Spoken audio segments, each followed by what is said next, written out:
Bold and beautiful actress Vidya Balan पहुंची FM radio station अपनी आने वाली फिल्म शादी के साइड इफेक्ट्स को प्रमोट करने के लिए, जहां पर उन्होंने अपनी रील और रियल लाइफ के बारे में कई सारी बातें की। आपको बता दें कि इस फिल्म में विद्या बालन और फरहान अख्तर एक मैरिड कपल का किरदार निभाते हुए नजर आएंगे।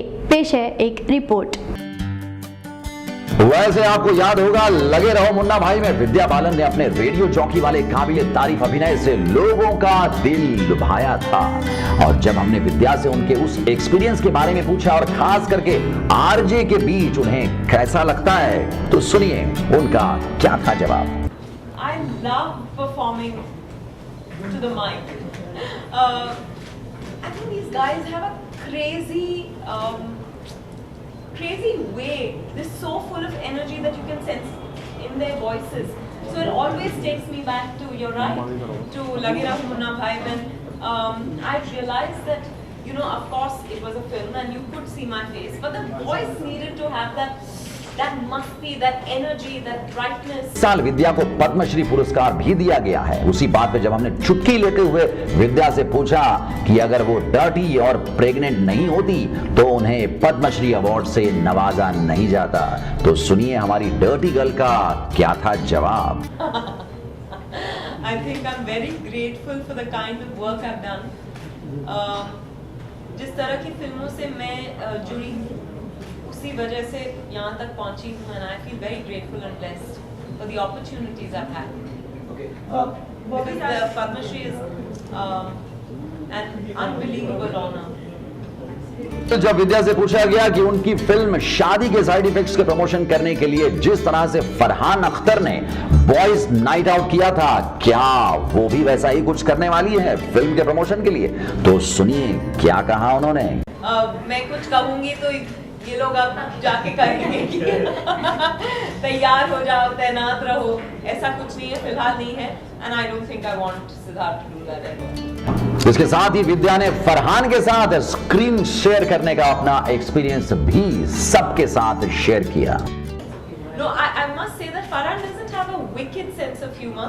He has a crackling sense of humor, and he's got great presence of mind.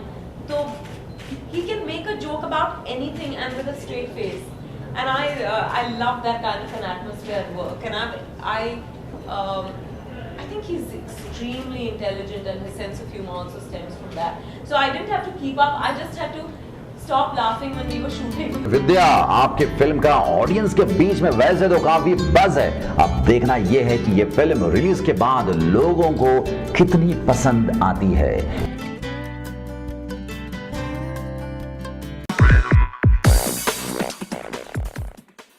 हाल ही में एक्ट्रेस सोनाक्षी सिन्हा पहुंची एक आर्ट एग्जीबिशन में, जहां पर उन्होंने स्केचिंग और पेंटिंग के बारे में कई सारी बातें की। तो चलिए आपको भी दिखाते हैं इसी की एक झलक। वैसे तो सोनाक्षी की एक्टिंग और अदाओं के लाखों दीवाने हैं, लेकिन हमारी सोना पेंटिंग की दीवानी है। जी हाँ, तभी तो सोनाक्षी पहुंची आर्ट गैलरी में, जहां उन्होंने बताया कि उन्हें भी पेंटिंग और स्केचिंग का कितना शौक है। अरे स्केचिंग तो तुम्हें भी आती है? हाँ, मैं स्केचिंग कर लेती हूँ, पेंटिंग इतना नहीं करती, बट हाँ आर्ट का थोड़ा बहुत शौक है। वही जब सोनाक्षी से पूछा गया कि सलमान खान उनके काफी करीबी है, तो क्या कभी सलमान ने उन्हें पेंटिंग सिखाई है, तो सुनिए सोना का क्या था जवाब। हाँ, मुझे थोड़ा बहुत चारकोल पेंटिंग सिखाया, एंड हालांकि प्रैक्टिस अब छूट गई है, पर अगर मैं करना चाहूँ तो he is definitely shown me a few tips and tricks.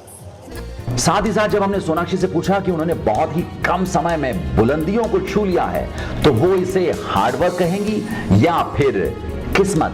There's no magic, it's absolute hard work, let me tell you that. It's only hard work.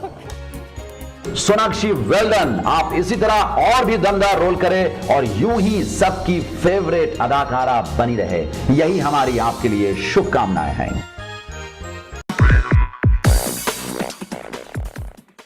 फिल्मों के साथ साथ बॉलीवुड दीवाज किसी न किसी ब्रांड को एंडोर्स करते हुए नजर आते हैं। सोनम कपूर और ऐश्वर्या राय बच्चन के बाद अब कटरीना कैफ बन गई है लॉरियल्स की ब्रांड एम्बेसडर। हाल ही में हुए एक इवेंट में कटरीना लॉरियल्स को प्रमोट करते हुए नजर आई। इसी मौके पर मीडिया ने उनसे कई सारे सवाल भी किए। आइए देखते हैं इसी की एक झलक।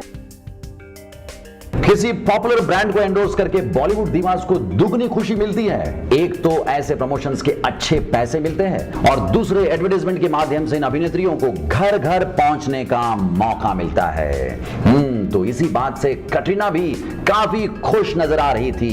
कितने खुश है कैट, आइए आपको दिखाते हैं। Well, I'm extremely happy and honored, I think is the way I would put it, to be joining the L'Oréal Paris family. There's a very famous statement I'm sure you've all heard, and I've been looking forward to saying it for years because we're worth it. वही जब cat से पूछा गया कि अपने busy schedule में क्या वो इस तरह के प्रोडक्ट्स यूज करने के लिए वक्त निकाल पाती है या नहीं, स्पेशली रिलैक्सिंग के लिए मसाज ऑयल का इस्तेमाल करती है या नहीं, तो सुनिए कैट का क्या था जवाब। For me, it's the most relaxing time, or the most relaxing part of my beauty regime. कहा जाता है कि कस्टमर इज किंग, और क्यों ना, क्योंकि हाल फिलहाल में ही गवर्नमेंट ने एक रूल पास किया है जिसके तहत अब कस्टमर कंपनी के साथ साथ सेलिब्रिटी को भी क्लेम कर सकते हैं। जी हां, और जब कटरीना से इस नए रूल के बारे में पूछा गया तो सुनिए उन्होंने क्या कहा। I think I don't know enough about it, so excuse me if I don't know some of the points. But if that is the case, I think that's very good. Because I think it will enforce quality control, and like I just said to Sir there, that it's going to make the actor and the brand and everyone a little more responsible and a little more careful in making a claim. And it's important. You shouldn't ever mislead people. So if you're making a promise in an ad film or in an advertisement, hopefully your product should deliver that promise. खैर, ये तो बात हुई professional life की। जब cat से उनके boyfriend Ranbir के बारे में पूछा गया तो कैट ने क्या रिएक्शन दिया, जरा गौर फरमाइए। ये अच्छी बात नहीं है, प्यार किया तो डरना क्या। आपके और रणबीर के प्यार के चर्चे तो हमेशा से खास है, उसे छुपाना अच्छी बात नहीं है। कैमरामैन किशोर गायकवाड़ के साथ साधना पांडे की report, MS entertainment, Mumbai. Bollywood this week में अब वक्त हो चला है यहीं रुकने का। वैसे जाने का मन तो नहीं कर रहा है, लेकिन घड़ी की सुई ने इशारा कर दिया है। अगले एपिसोड में हम फिर मिलेंगे बॉलीवुड की कई सारी चटपटी मसालेदार खबरों के साथ। तब तक के लिए गुड बाय, टेक केयर।